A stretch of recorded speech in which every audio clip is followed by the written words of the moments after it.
everyone. So happy to have you here today. Welcome. Welcome, Monica. Welcome, Leah. Welcome, Neil. Welcome, Katie. Welcome, Satya. Welcome, Grace. Welcome, everyone. Please let me know where you are tuning in from today. And if you have ever been to Malta, which is where we are spending our evening. So we are in the capital city of Valletta in Malta. Malta is right on the Mediterranean waters. We're in the very, very middle. So we're about 60 miles south of Sicily in Italy and about 175 miles northeast of Tunisia. So we are right in the middle of the Mediterranean. It is beautiful here. It is sunny here a lot. It is very hot. Long, hot summers, very mild, short winters. Welcome, everyone. My name is Kelsey. So happy to have you here today. All right, we have, hello. Oh, yes, happy Mother's Day, everyone. It is also Mother's Day here in Malta. So you are in good company celebrating with everyone here in these Maltese islands. Welcome from New York. Okay, my trip to Malta got canceled by COVID. Oh, I'm sorry to hear that. Elizabeth, that's horrible. I'm sorry. Hello, Kelsey and everyone. Hello, Kelsey. Oh, welcome, everyone. And hello from California. Oh, how fun. So, okay, before I really get into it, there is a very cool church that is about to close, and I really want to show you the inside of it. So now that you have all seen me, quick facts about me. I'm from Chicago, and my husband and I just moved to Valencia in Spain. We're going to buy a house in the next couple of years. We love it there. And this is sort of our late honeymoon. We got married in July, but we were so busy moving that we didn't have a chance to go on a honeymoon. So this is sort of our fun honeymoon. But I'm so happy to see you all. And let me just, now that you've seen me, let me flip this around and show you what I am looking at. Here we go. Don't get hit by a car. Okay. This is the Sanctuary Basilica of Our Lady of Mount Carmel. And let me just show you, there's a really big dome. If any of you came to the tour yesterday and you saw that really big dome on the streets that sort of reminded me of San Francisco, here is the dome right here. We'll be able to see it actually when we move up the hill.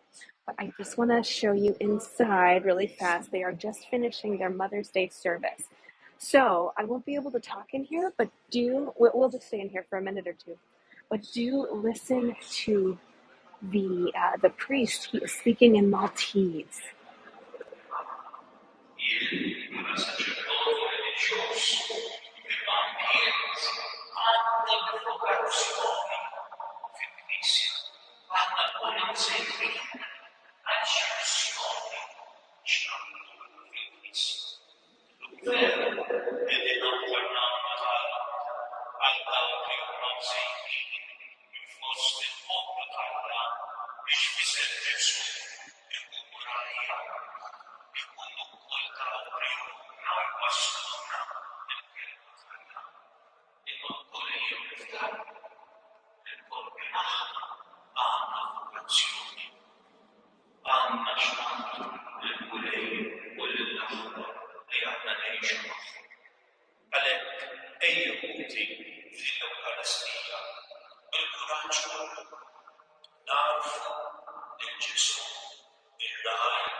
Look at all the colors. Don't these remind you of Grace?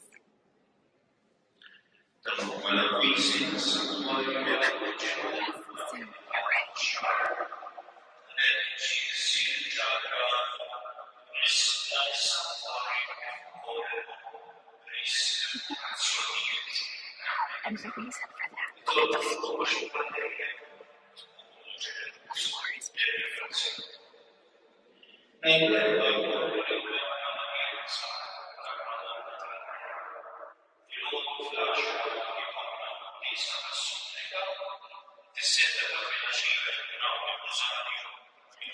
built in 1570, and it was highly bombed in World War II. And the old dome that we see here was rebuilt in the 1950s, so that's why it looks so modern. So the church is officially from 1981, but originally built in 1580. So, or 1570 rather. I did just want to show you. This is Maltese here.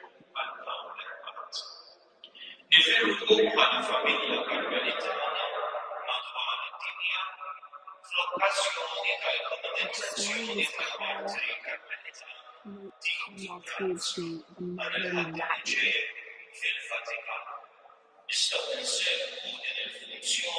Oh, thank you, Joe. Oh, thank you, Neil. Let's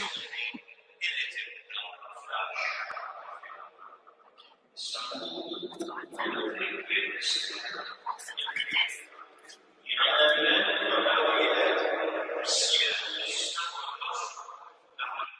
Okay. Thank you, Neil, for letting me know. Yes, it is. Had to be quite quiet in there, but I will just go ahead and repeat what I said as I start walking up the massive hill. Thank you all for indulging me. Remember the view we saw yesterday of that dome? This is where we were standing.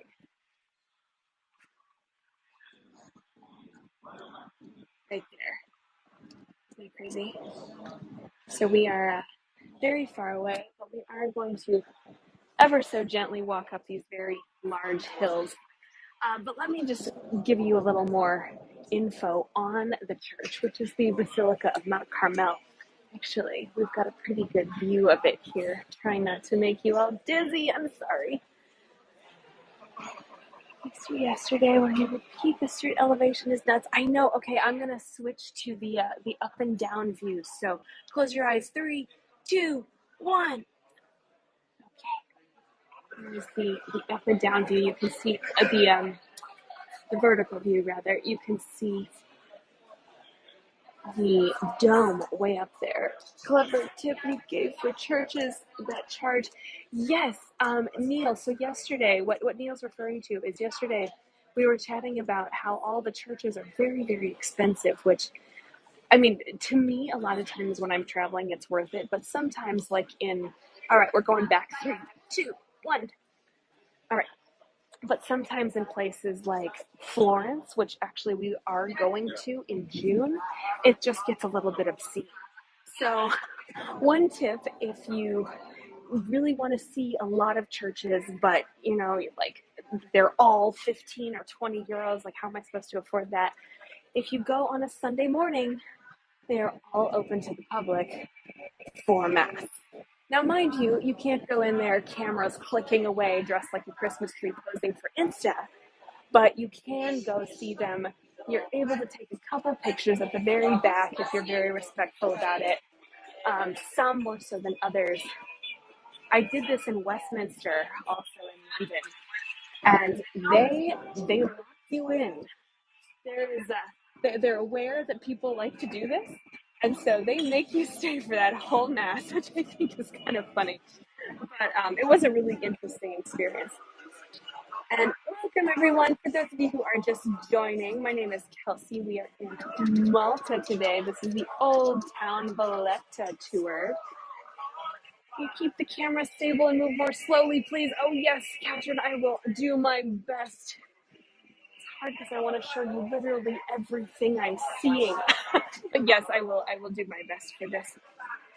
So someone said, are you limiting your European travels to cities that begin with Val? Yes, what Neil is referring to is that, or what Paul Stephen is referring to is that I'm currently living in Valencia with my husband in Spain. Someone said no high heels. Yes, so there was a sign in the church we were just at that said no high heels, and that was because the beautiful those floors were so delicate that stilettos can really mess with those floors. So they just made a rule that said, no heels, take off your shoes. Which I think is probably a good idea, actually. Okay, so we are, oh, that was a hike. Oh, goodness. Okay. Let me just get all the way up here. We're just passing some very loud music, and then I will tell you a little bit more. So if you came to the tour the past couple days, basically, you might hear some history again. I apologize for the repeat, but to give you the Maltese overview, I will give you a fountain view while I tell you the overview. I love this. Here's the top with the coat of arms, and then here's the bottom. Okay, so 5900 BCE, that is when societies first started appearing in Malta. Around 3500 BCE, that is when they had a little bit better technology and started building things. So much so that these megalithic temples there are around 10 of them, I believe. Oh, that's cute.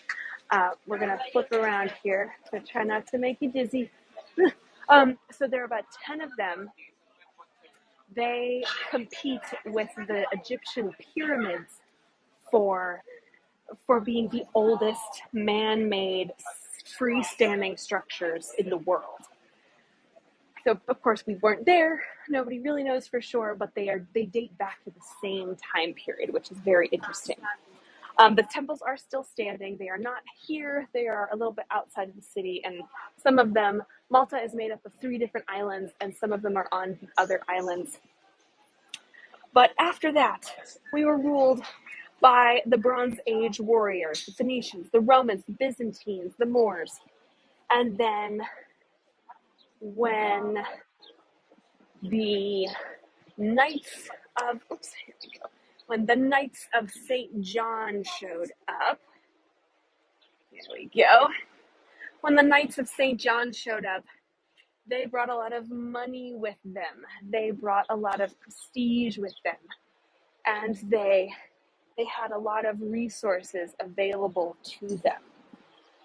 And at this point, the islands had gone from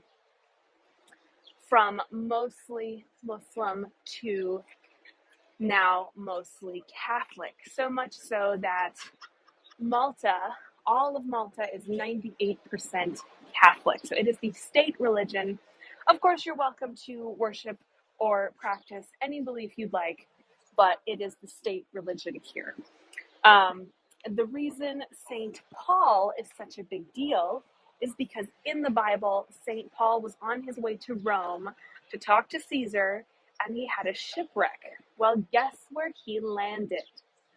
Yes, he landed here in Malta. So that is how we got Christianity here in the year 60. So, just in recent times, shall we say. Just kidding.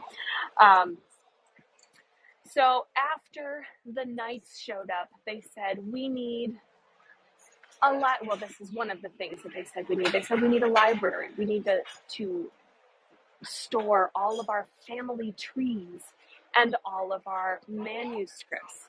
So behind here is the biblioteca. Do I have any French speakers in the audience? What is a biblioteca? Any guesses?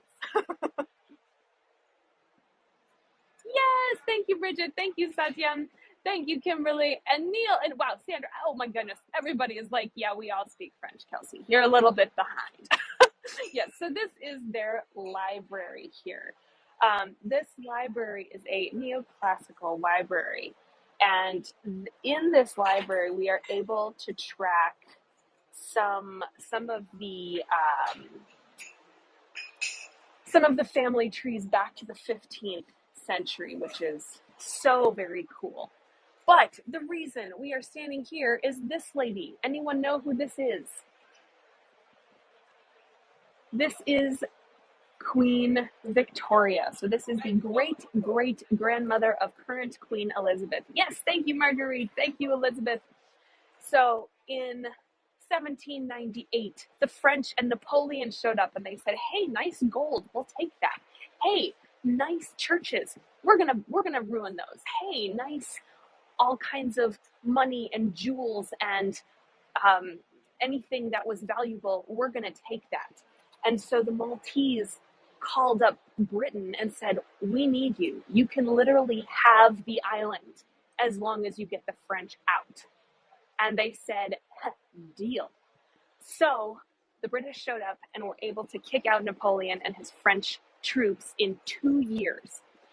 That is when Queen Victoria became the ruler of the island. There was a sort of governor here ruling on her behalf. And the island eventually in 1964 said, "Okay, England, we've got it from here. Thanks." And Britain both begrudgingly said, "All right, well, see you later."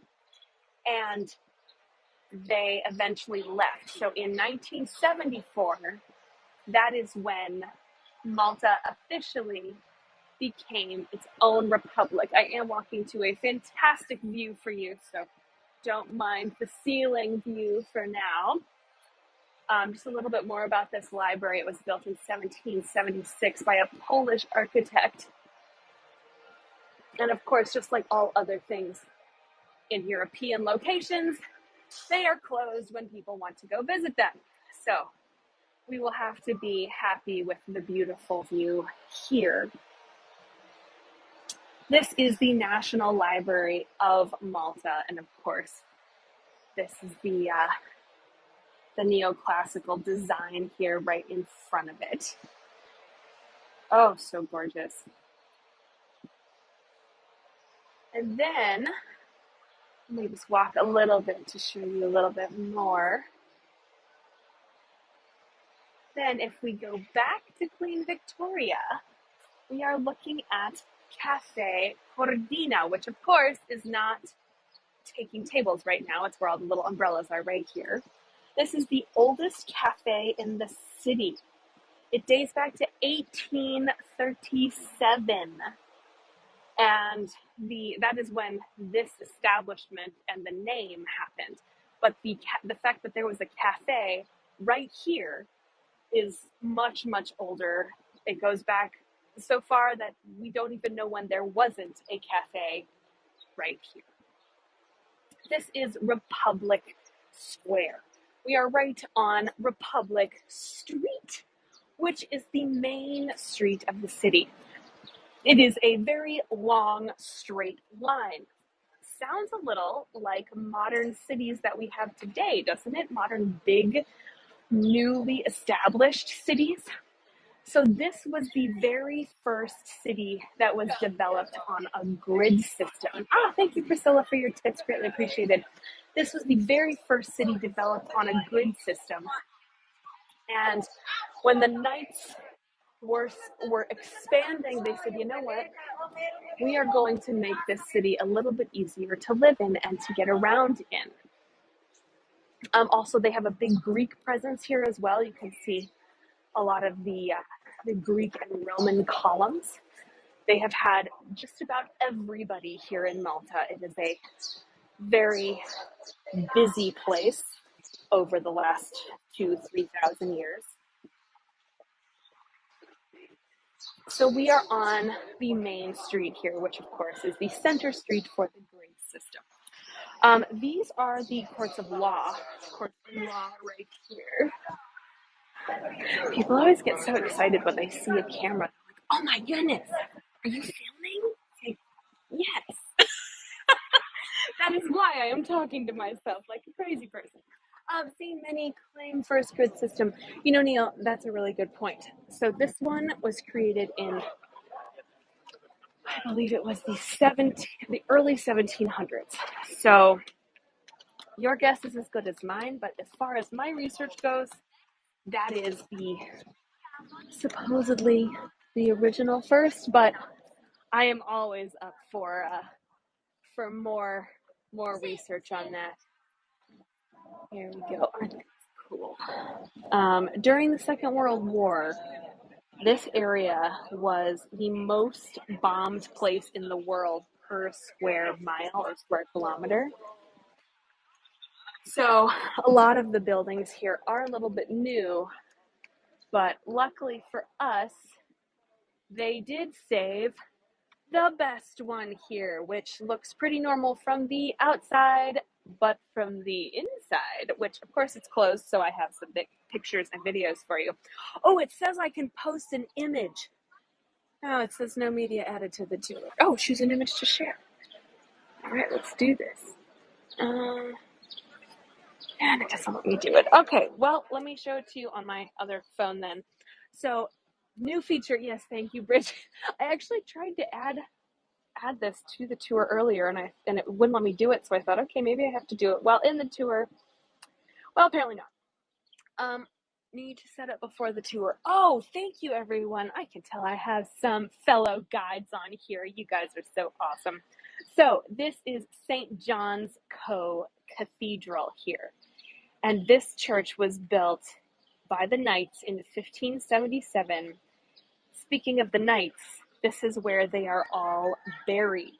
I took this video yesterday. I actually gave a surprise tour here yesterday. I gave the tour right before I filmed this. I was there in 1992, and the Opera House was in total ruins due to the war. Yeah, Loretta, it was one of the most heavily bombed parts of the city, unfortunately. But this is St. John's Cathedral, which is what is in here. Nice nails. Oh, thank you very much. I did them myself.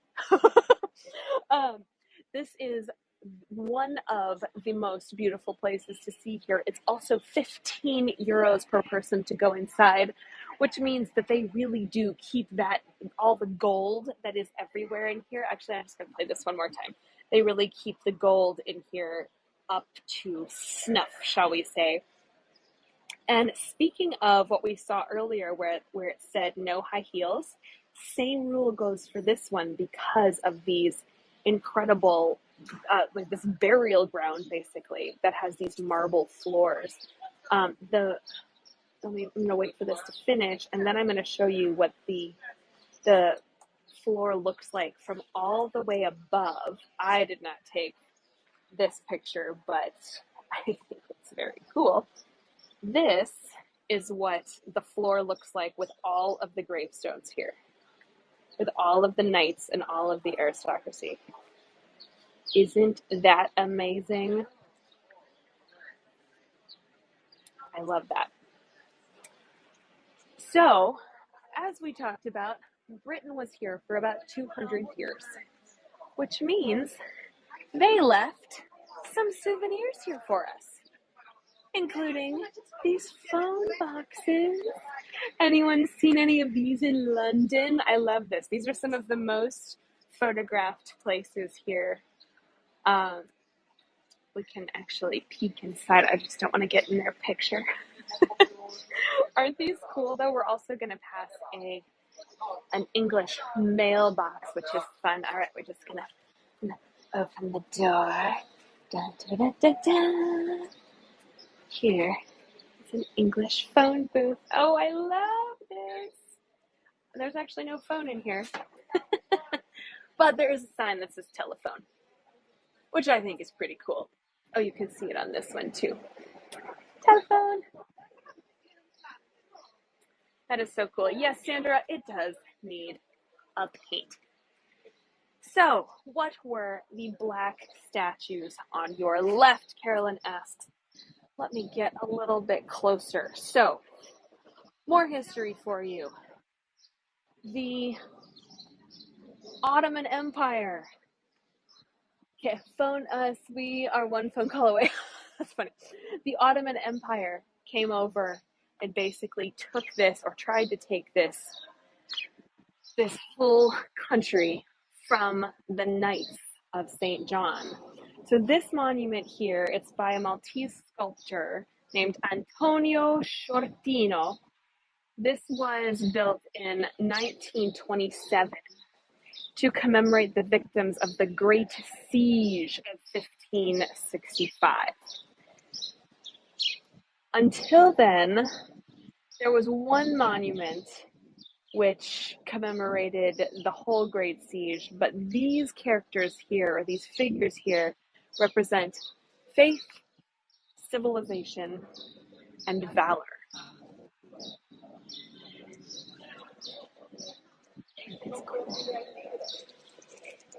Okay, I just have two more things to show you. Oh, also got some things I wanted to show you. You know what? I'm going to show you as I walk because I want to get a move on. I'm a little bit slow today. Okay.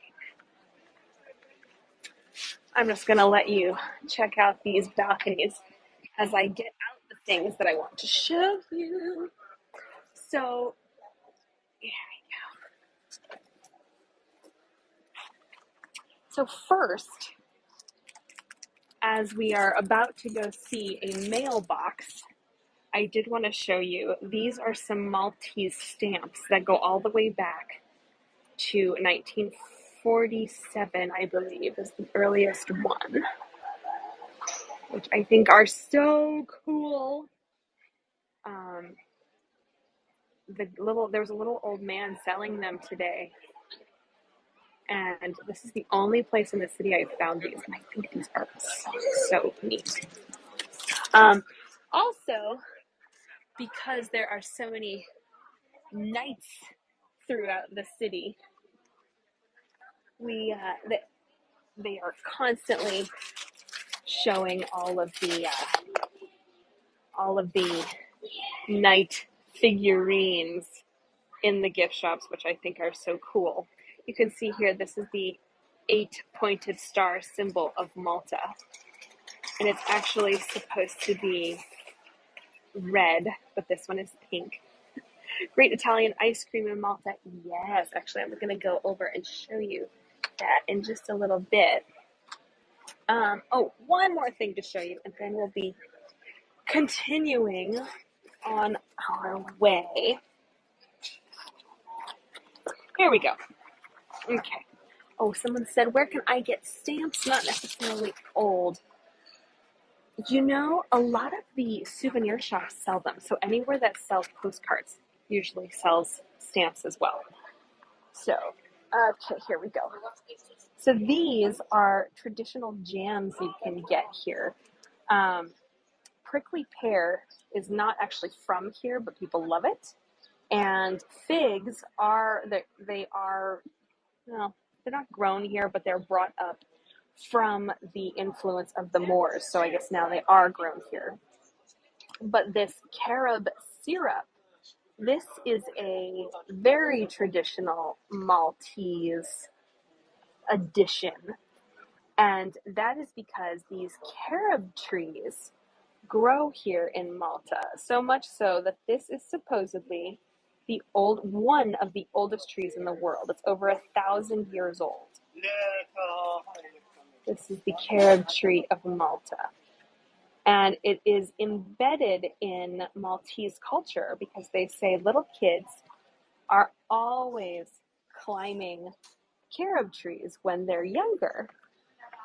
And they're always trying to make little huts there. It does resemble honey in consistency, and it's basically a syrup. You can put it with hot water, and then you can use it to soothe sore throats or make a yummy, tasty beverage. And yes, they were quite inexpensive. I was thrilled. Okay, let's continue on here.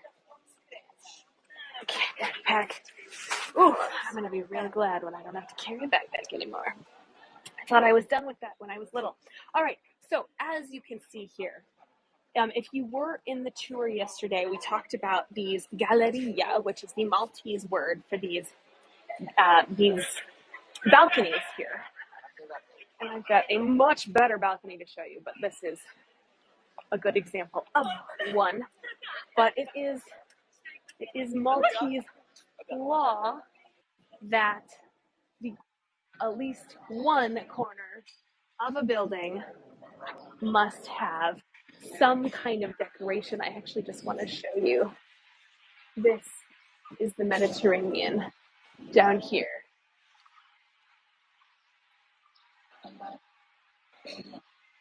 That is the Mediterranean Sea. You can see how high we are. That is the Mediterranean down here. Okay. There we go. And let me just show you some of these balconies. So for those of you who were not here yesterday, let me do a brief summary. These galleria, these covered balconies that you can see here, are covered with wood and they have windows that have been added to them. The prices increase by how many windows they have. And as you can see, a lot of these balconies are this dark green color. Traditionally, they are tan or navy or purple or red, but the dark green was an addition thanks to the British, where this sort of became the sort of higher society color. So if you had a dark green balcony, you were a little bit higher in society than folks who had a merely red balcony. These are supposed to have been, or supposedly to have been, a addition from the North African influence that is just a little bit south of us. Again, we are right in the middle of the Mediterranean, so just under 200 miles away from Africa. And when these first sort of started popping up in the 1700s, people were running out of space in their house and started adding covers to them with darker windows a little bit later when we were able to do that, which then allowed people to add toilets to their balconies. So they became the bathroom. This is one of the best examples here of the corner balconies. Again, this is a law here in Malta that you must have a decoration of some sort on the corner. And we saw it can either be a very beautiful balcony or it can be a religious monument. Again, this island is 98% Roman Catholic, so we have lots of churches. Great question, Bridget. This is not the church that we saw at the very beginning. I actually went in here earlier today, but basically there are 365 churches on the island. And because so many people had lived here, so many different nationalities of people had lived here over the last 1,000 years, there were basically 8 factions or 8 groups of people. They call it 8 langues or languages in French, but it's meaning community. And each community had its own church. They could say, okay, this is something that the knights established. They said this is something where it's going to be the Italian lawn, where you will have all of the Italians come here, or the Scottish lawn, so you will have all of the Scots come here. Here is yet another church, literally 2 doors down.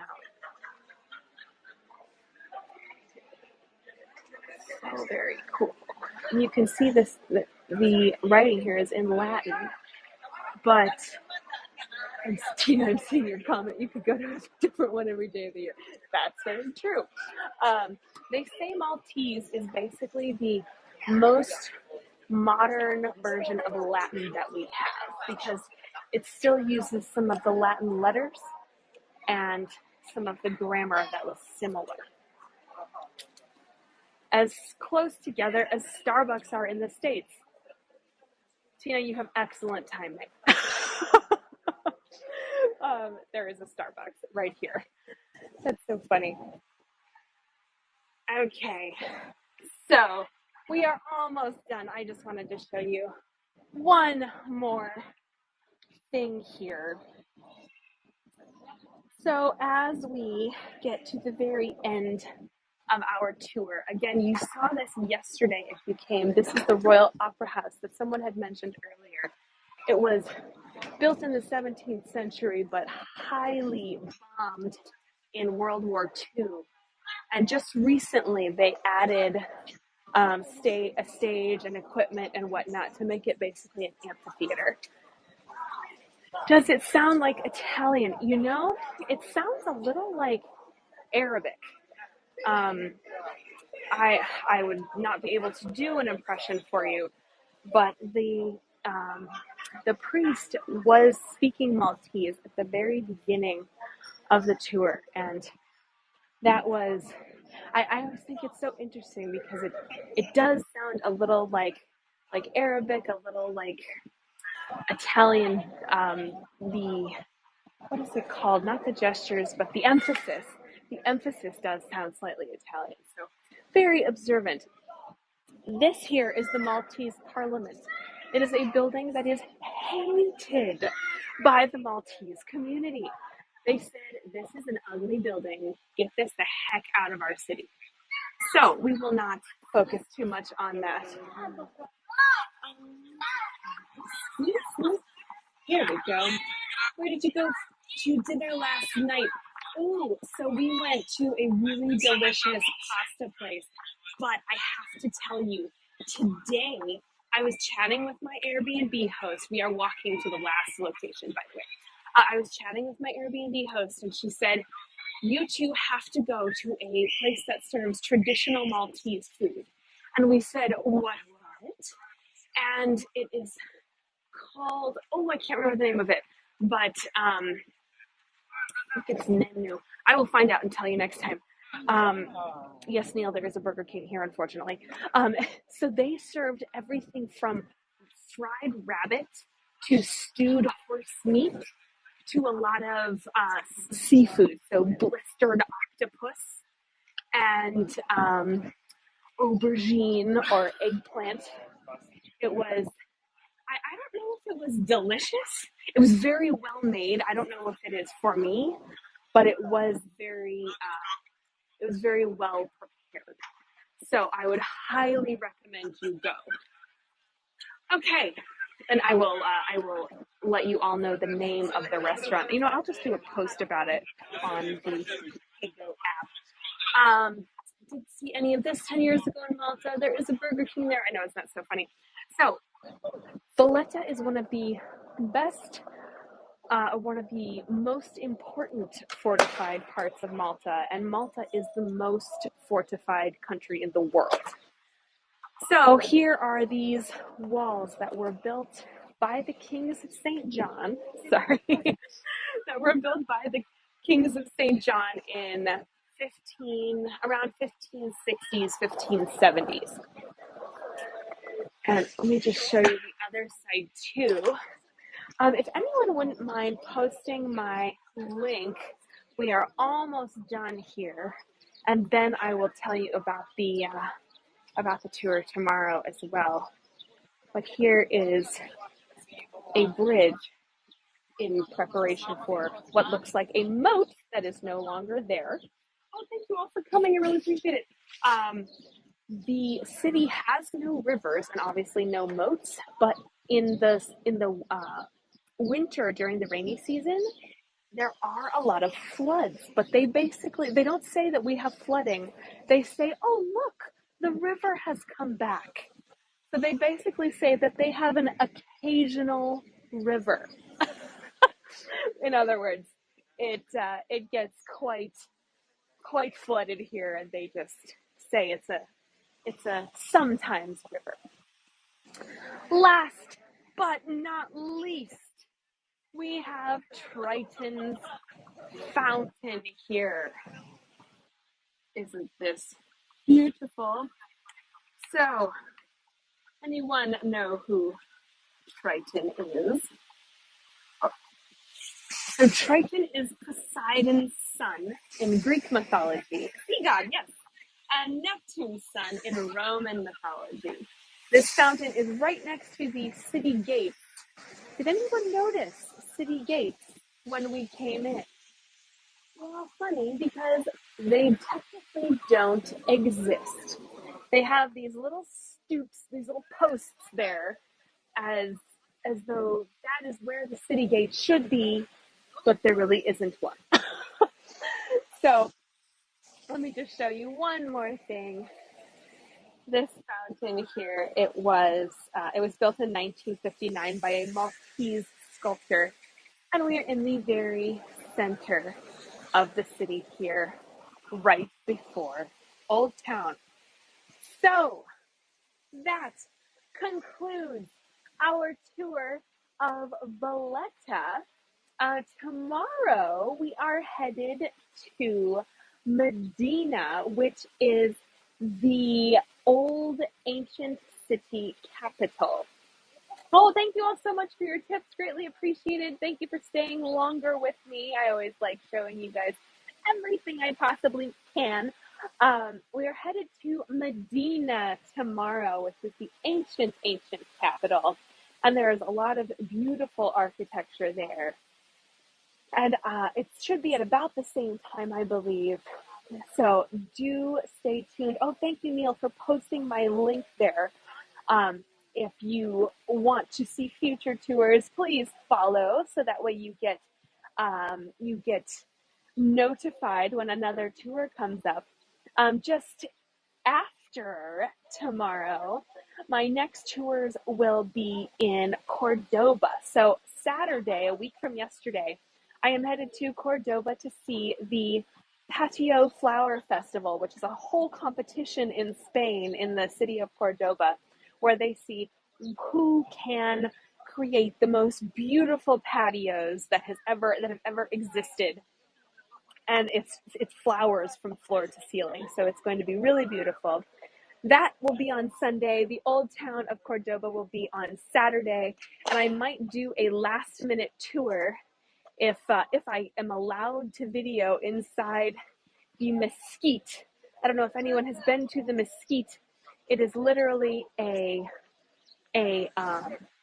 mosque and a cathedral in one building. They're not on top of each other. They are connected, and it is one building, which is very cool.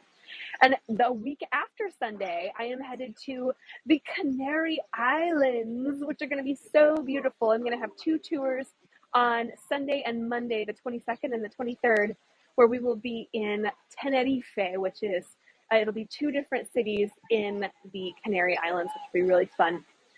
And then in June, the second week of June, I am headed to northern Spain to go see Santiago de Compostela, which is the Camino de Santiago. It's this pilgrimage that ends in Santiago, which will be really fun in Spain, not in Chile. And then in the last week of June, I am headed to Italy again to go see the Cinque Terre or Cinque Terre, which are some of the most beautiful cities in Italy. Of course, all of Italy is gorgeous, but it's similar to the Amalfi Coast, if that gives you any idea how pretty it will be. And I am literally giving a tour every single day I'm there. Some of them will be in the afternoon, my time, so very early morning for some of you folks, but also some of them will be at around this time. So do follow me so that I can let you know when the tours are. And I hope to see you all there. Okay, we have comments. Enjoy all of your travels. Thank you for a lovely tour. Thank you, Kimberly. Where is your home base? So my husband and I just moved to Valencia in Spain. So our home base is now Valencia, which I will be giving a few Valencian tours in the next couple of weeks. So do keep an eye out for those. What type of work do you and your husband do? My husband is an author. He is a programmer. He is a journalist. He is a he does a lot of things, and I am very similar. I was trained as an opera singer. I taught German and English for a long time. I also create resources for teachers, and I love to travel. So I have sort of turned this into something that I can make resources for teachers. to use in their geography and their history classes. So, oh yes, I would love to smile for a photo. Actually, would someone mind sending that to me? Oh, yeah, you guys are so nice to me. My email address is the city Chicago, number 2, and then Spain. So Chicago to Spain at gmail.com. That's so much fun. Thank you.